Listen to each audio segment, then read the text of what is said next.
Welcome to the Wheels of Vengeance case unboxing presented by HeroClix Borderlands. My name is Shay, and it has been a while since I have posted. And I thought, what better way to start the new year than with an unboxing video? Something I've never done and I've always wanted to try. So let's mark resolution number 1 off the list. This will be the first brick of the case. I should release the second part of the video later in the week. So let's start 2024 with clicks. First, let's review the legend of what will be displayed. Remember, white is common, green is uncommon, silver or gray is rare, gold is super rare, and a bronze-like is a chase. If the name is done in orange, that means it comes with a glow orange base, which are pretty cool. If it has a plus after the name, that means it's a peanut-based figure. Remember, that's a 1x2. Also remember that if the name is in green, it is considered a prime. And if it's underlined, we will do at the end of 4 boxes or at the end of the 10, an in-depth review of that figure. This will be a quick review of the boosters. We'll go into more detail in the in-depth review.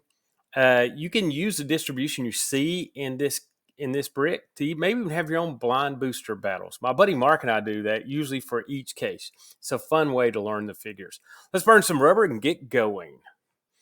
First booster I pulled, of course, was a zombie, a 006 zombie, a 009 vampire. And then we hit the 023 Hell Cycle, my peanut base, who also has the orange glow base and cool looking wheels. Is also be an in-depth review. And we also got an 031A Sasquatch. Oh, here's my only orange booster, pure orange. The actual booster itself was orange instead of being clear. And then every figure in it had the orange glow base. That would be the 001 Ghost Rider, 014 Robbie Reyes, the 040 Ghost Panther 299, and my first super rare and chase will be 057 Spirit Rider. Next one, box 3, figures were, hit a Robbie Reyes, a 012 Frenchie, 029A Damien Hellstorm, who has a great looking figure and an orange base. And then we also have as our peanut base the 036 Orb. Next was box 4. And here's my first duplicate with another 002 Robbie Reyes, 011 Yeti, a 020 Werewolf by Night, and my rare 034 Ghost Rider, who has the orange base and is also my peanut figure. Okay, and after these 4, let's go with the one thing I want to review of this, which is the Hell Cycle. It is a common screen, so it's a common, so you should get a couple of them. It is a object, but this big thing is that it's also an equipment. It's going to bring sidestep and hypersonic to a piece that you equip it to. There's no keyword, so its cost is always 15 points. There's no flight or improved movement. However, it is not unique. I really see this being used with Prime Hulk, giving him back sidestep or hypersonic if he needs it. And can be used on certain pieces that are kind of missing that moving attack or a sidestep to give them a little bit extra. Other than that, it looks pretty cool, but I think it will mainly be used as equipment. But be on the lookout for it because it's going to be a readily available equipment and you can have multiple on your team. Let's get back to the boosters. Let's look at booster number 5. We're looking at a 008 Fire Demon who has the cool looking glow base. We have 013 Nightmare, 019 Nakantu, and a 035 Moon Knight, who is my peanut base figure, who looks amazing. Box 6, we have 003 Blade, 007 Mummy. My common is 015 Mordred the Mystic, and I get another super rare in 048 Ghost Rider, who is also an orange glow base and a peanut figure. Continuing the super rare plunge, we have 009 Vampire, 010 Night Nurse, 020 Werewolf by Night, and the super rare of 046 Headless Horseman, who has an amazing sculpt and a glow base. He's also the peanut figure. Then in box 8, we pull the figures of 012 Frenchie, 017 Elsa Bloodstone, 025 Hand Ninja, and 033 Death Rider, who will be our group of 4 figure we'll do in review. So let's jump up over there to him. Let's look at Death Rider closer. Death Rider is a Midnight Sun's a mystical keyword. He has a trait, he has a plan, but you won't like it. When a character friendly or opposing with a mystical keyword is KO'd, after resolutions generate a Sarah bystander. Free, if Death Rider is the only character on your force, generate a Sarah bystander. On his back of his card, he has his special power, which is Blade Claw's Fangs, Poison, Giant Reach, X, when X is equal to Death Rider's current click number. And he also has the Mystics keyword. If we look at his bystander, she has sidestep, 10 attack. She has super senses for defense and a 2 damage with a special power. Her special power is Blade Claw's Fangs, penetrate Psychic Blast on her attack power, and she has support and perplex, which are amazing powers to have in a bystander. He can only produce a max of 1 on the battlefield at one time. However, that is awesome. It is limited. I feel like he's either going to be used for the 50-point line or pilot of a peanut base. If you remember, if he's a pilot of a peanut base, he'll come out on his last click, and his last click is probably his best. He has a great bystander, but a limited ability to produce. How can you make it more consistent? That's going to be the key. If you can make it more consistent, then that's going to be interesting. His limited keywords kind of hurt him, but the further down his dial he goes, the more dangerous he is. He's a giant reach on click 5 of 5, a click 6, 6, a click 7, 7, and a click 8, his last of 8. On his last click, if he does hit that, especially if he's coming off as a pilot, he's got Flurry with 8 giant reach, 13 attack with 3 damage. And he has 18 defense with Invincible. I think that's where he's really going to hit. He's going to be kind of interesting. You have to be kind of careful around him.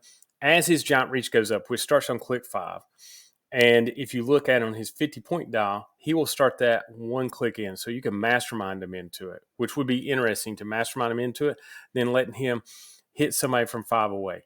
He's got a lot of potential at his 50-point dial or coming off of a cycle. So I say go look at him, see how you like him, how you might use him. Next, let's look at our box. Not only 2 boxes go in this brick. In this, we got 004 Werewolf.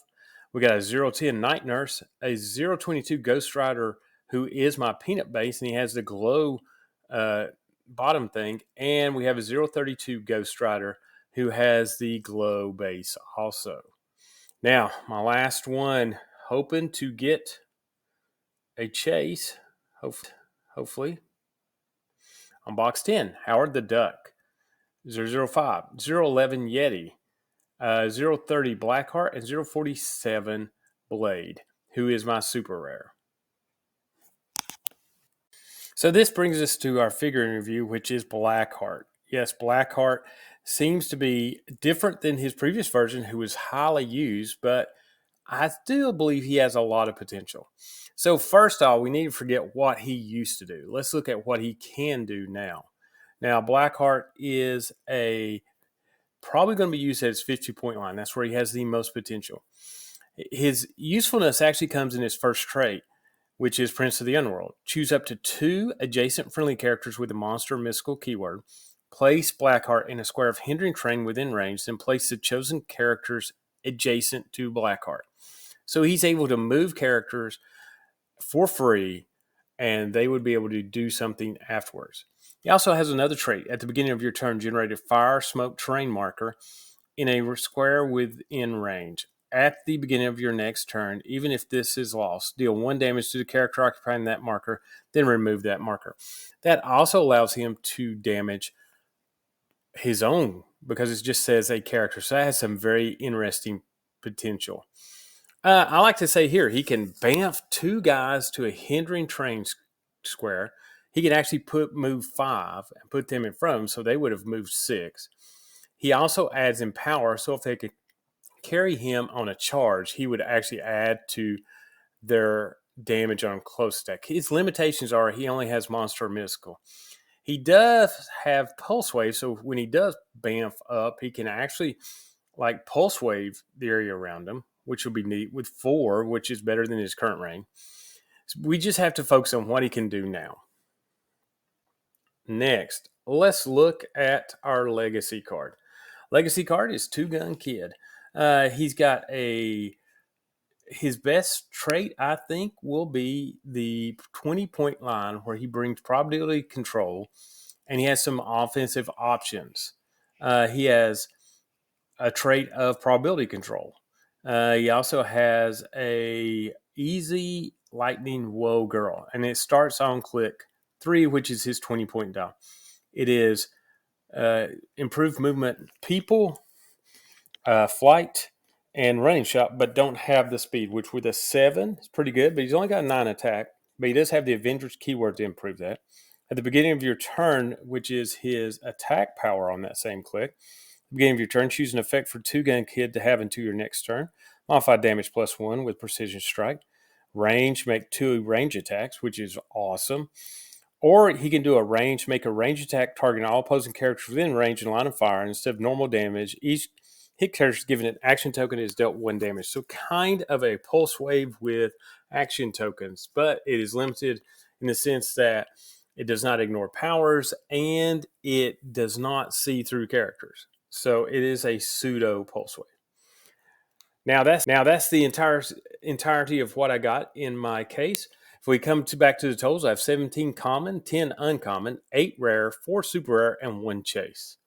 I'm hoping to get my favorite chase in the next brick. We'll see if I can do that. I'd also like to thank Dwayne's Worlds. That's where I get my hero clicks and play the majority of my matches. He's friendly and helpful with a great playing group there. Look us up and come by and play.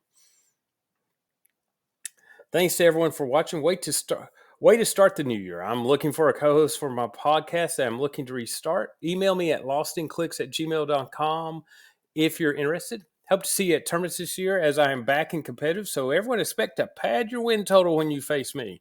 Comment below which figure you feel is a sleeper in this set. Also, I always welcome feedback. I'm inspired to do this format based on previous videos from Happy Little Hero Clicks. Don't forget to comment, like, and subscribe. Go get your clicks on.